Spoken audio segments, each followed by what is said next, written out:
ಇನ್ನು silicon city ಬೆಂಗಳೂರಿನಲ್ಲಿ ಮತ್ತೊಂದು ರಕ್ತಸಿಕ್ತ ಅಪಘಾತವೊಂದು ನಡೆದಿದೆ. ಹಾಲು ತರೋದಕ್ಕೆ ಹೊರಟಿದ್ದವರು ದುರಂತ ಅಂತ್ಯ ಕಂಡಿದ್ದಾರೆ. ಶಾಲಾ ಬಸ್ ಚಕ್ರಕ್ಕೆ ಸಿಲುಕಿ ತಂದೆಯ ಕಣ್ಣೆದುರೇ ಪ್ರಾಣ ಬಿಟ್ಟ ಕಂದಮ್ಮಗಳು. ಬೆಂಗಳೂರು ಜನರ ಕಣ್ಣೀರು ತರಿಸುವಂತಹ ಘಟನೆ ಇದು. ಎಳೆ ಕಂದಮ್ಮಗಳು ತಂದೆ ಮುಂದೆನೇ ಪ್ರಾಣ ಕಳ್ಕೊಂಡಿದ್ದಾರೆ. ಸಿಲಿಕಾನ್ ಸಿಟಿಯಲ್ಲಿ ಮತ್ತೊಂದು ರಕ್ತಸಿಕ್ತ ಅಪಘಾತ. ಹಾಲು ತರೋದಕ್ಕೆ ಹೊರಟಿದ್ದಂತಹ ಮಕ್ಕಳು ದುರಂತ ಅಂತ್ಯ ಕಂಡಿದ್ದಾರೆ. ಶಾಲಾ ಬಸ್ ಚಕ್ರಕ್ಕೆ ಸಿಲುಕಿ ತಂದೆಯ ಕಣ್ಣೆದುರೇ ಪ್ರಾಣ ಬಿಟ್ಟ ಕಂದಮ್ಮ. ಶಾಲಾ ವಾಹನದ ಜಾಗರೂಕತೆಗೆ ಬಲಿಯಾಯಿತ ಎರಡು ಪುಟ್ಟ ಜೀವಗಳು. ಎಂಥವರ ಕಣ್ಣಂಚಲ್ಲೂ ಕೂಡ ನೀರು ಬರುತ್ತೆ. ಬೆಂಗಳೂರಿನ ತಣಿಸಂದ್ರ ಬಳಿ ನಡೆದಿರುವಂತಹ ಭೀಕರ ಘಟನೆ ನೆನೆಸ್ಕೊಳ್ಳೋದಕ್ಕೂ ಸಾಧ್ಯ ಇಲ್ಲ. ಪೊಲೀಸ್ ಕಾನ್ಸ್ಟೇಬಲ್ ಬೈಕ್ನಲ್ಲಿ ಹಾಲು ತರೋದಕ್ಕೆ ತೆರಳುವಾಗ ಶಾಲಾ ಬಸ್ ಡಿಕ್ಕಿ ಹೆತ್ತ ಕರುಳಿನ ಕಟ್ಟೆ ಸ್ಫೋಟಗೊಳ್ಳುತ್ತೆ. ಈ ವೇಳೆ ಬೈಕ್ನಿಂದ ಕೆಳಗೆ ಬಿದ್ದು ಇಬ್ಬರು ಮಕ್ಕಳು ಪ್ರಾಣ ಕಳ್ಕೊಂಡ್ರು. ಪರಿಣಾಮ ಇಬ್ಬರು ಮಕ್ಕಳು ಸ್ಥಳದಲ್ಲಿ ಸಾವು. ಮೃತ ಮಕ್ಕಳನ್ನ 2 ವರ್ಷದ ವರ್ಷ ಹಾಗೂ 4 ವರ್ಷದ ಭಾನು ಎಂದು ಗುರುತಿಸಲಾಗಿದ್ದು ಹೆಣ್ಣೂರು ಸಂಚಾರಿ ಪೊಲೀಸ್ ಠಾಣೆಯಲ್ಲಿ ಪ್ರಕರಣ ದಾಖಲಾಗಿದೆ. ಸಂಚಾರ ಪೊಲೀಸರಿಂದ ಶಾಲಾ ಬಸ್ ಚಾಲಕನ ಬಂಧನ ಆಗಿದೆ. ವಿಚಾರಣೆ ನಡೀತಾ ಇದೆ. ಕುಡಿದ ಮತ್ತಿನಲ್ಲೇನಾದ್ರೂ ಬಂಧನ? ಬೆಂಗಳೂರಿನಲ್ಲಿ ನಿಜಕ್ಕೂ ಕೂಡ ಕಣ್ಣೀರು ತರಿಸೋ ಘಟನೆ. ನಾವು ಕೆಲವೊಮ್ಮೆ ಹೇಳ್ತೀವಿ ವಿಧಿ ಬರಹ, ಹಣೆ ಬರಹ, ದೇವ ಬರದ ಆಗೋಯ್ತು ಅಂತ. ಆದರೆ ಕುಡ್ಕೊಂಡು ಬರೋದಕ್ಕೆ ವಿಧಿ ಬರಹ ಕಾರಣ ಆಗೋದಿಲ್ಲ.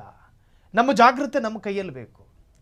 ರೋಡಲ್ಲಿ ಹೋಗ್ತಾ ಇರ್ತೀವಿ, ಏಕಾಏಕಿ ನೀವು ರಸ್ತೆ ಮೇಲೆ ನಡ್ಕೊಂಡು ಹೋದ್ರೆ ಗಾಡಿ ಬಂದು ಗುದ್ಕೊಂಡು ಹೋಗುತ್ತೆ. ಎಚ್ಚರಿಕೆ ಬೇಕು. ಪಾಪ ಮಕ್ಕಳು ಬರ್ತಾ ಇದ್ರು, ಶಾಲಾ ವಾಹನದಲ್ಲಿ ಏಕಾಏಕಿ ಕಣ್ಣು ಕಾಣಿಸೋದಿಲ್ವೇನು? ಕಣ್ಣೇನು ಆಕಾಶದಲ್ಲಿ ಇಟ್ಕೊಂಡು ಬರ್ತಾರೆ. ಎದುರು ಬರುವವನನ್ನು ನೋಡ್ಕೊಂಡು ಸಂಚರಿಸುವವನಲ್ವ ಚಾಲಕ. ಎಲ್ಲೆಲ್ಲೋ ನೋಡ್ಕೊಂಡು ಬಂದರೆ ಈಗ ಆತ ಸರಿಯಾದ ಪ್ರಜ್ಞೆಯಲ್ಲಿದ್ದ. ಪುಟ್ಟ ಕಂದಮ್ಮ, ಎಂಥವ್ರು ಕಣ್ಣು ಎಂಥವ್ರು ಸಹಿಸೋದಿಲ್ರಿ. ಹೆತ್ತ ಕರಳಂಗೆ ಸಹಿಸುತ್ತೆ? ಸಾಧ್ಯನೇ ಇಲ್ಲ. ಶಾಲಾ ವಾಹನದ ಚಾಲಕರು ಎಷ್ಟು ಅಲರ್ಟ್ ಇದ್ರೂ ಸಾಕಾಗೋದಿಲ್ಲ. ಶಾಲಾ ವಾಹನಗಳಿಗೆ ಚಾಲಕರನ್ನಾಗಿ ನೇಮಿಸುವವರಿಗೆ ಒಂದಷ್ಟು ಅರ್ಹತೆಗಳಿದಾವೆ, ಯೋಗ್ಯತೆಗಳಿದೆ. ಆ ಮಾನದಂಡದ ಆಧಾರದಲ್ಲೇ ತಗೋಬೇಕು. ಇವತ್ತು ನಾಳೆ ಸ್ಮಶಾನ ಸೇರೋರ್ನಲ್ಲ, ಕಣ್ಣಿನ ದೃಷ್ಟಿ ಸರಿಯಾಗಿರ್ಬೇಕು. ದೃಷ್ಟಿ ದೋಷ ಇರೋವನ್ನ ನೀವು ಡ್ರೈವರ್ ಆಗಿ ತಗೊಳ್ಳೇಬಾರ್ದು ಅನ್ನೋ ರೂಲ್ಸ್ ಇದೆ ರೀ. ಎಲ್ಲ ಶಾಲಾ ವಾಹನಗಳಲ್ಲಿ 70 ವರ್ಷ ಕಳೆದ ಅಜ್ಜಂದ್ರೇ ಇರ್ತಾರಪ್ಪ. ಕಣ್ಣಲ್ಲಿ ಕಾಣಿಸುತ್ತೆ. ಕೆಲವರು ಪಾನಮತ್ತರಾಗಿ ಬರ್ತಾರೆ. ಎಷ್ಟೋ ವರದಿಗಳು ಓದಿದ್ದೀವಿ.